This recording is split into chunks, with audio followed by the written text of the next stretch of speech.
भुवनेश्वर पूरा ओडिशा राज्य weather briefing करुच्ची। जदि देखा गत 24 घंटे राज्य में कांभा स्थान में हल्का मध्यम वर्षा रेकर्ड कर सहित सर्वाधिक वर्षा रेकर्ड कर गंजाम जिले में 61.28 मिलीमीटर। वर्तमान गोटे घूर्णिबलय दक्षिण अंडमान सी एवं ता पाखापाखी दक्षिण पूर्व बंगोपसागर रही जोटार कि उच्चता 1.5 किलोमीटर पर्यंत रही समुद्र पतन ठारू यार प्रभाव रे गोटे लो प्रेशर एरिया माने लघुचाप क्षेत्र सृष्टि होवार संभावना रही दक्षिण पूर्व बंगोपसागर रे 21 तारीख पाखापाखी।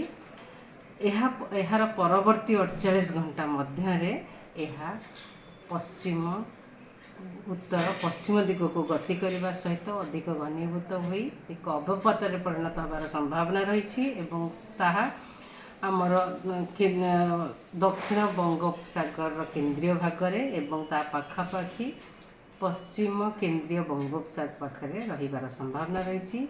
यार प्रभाव ओडिशा राज्य पर विशेष नहीं, डायरेक्ट प्रभाव नहीं, से ओडिशा उपरे गाँ बाँ जगार वर्षा होबार संभावना रही बिजुली घड़घड़ी सहित।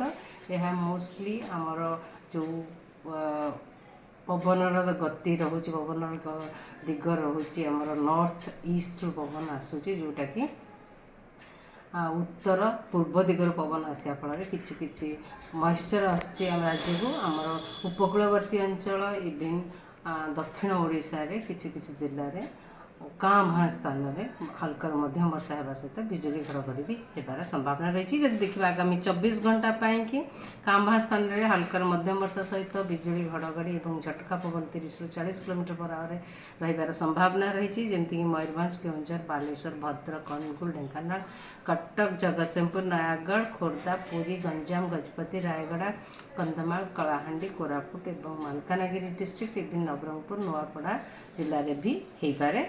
काली जदि देखा काली पागर स्थिति सामान काँ भाँ स्थान में वर्षा सहित बिजुली घड़घड़ी होबार भी संभावना रही।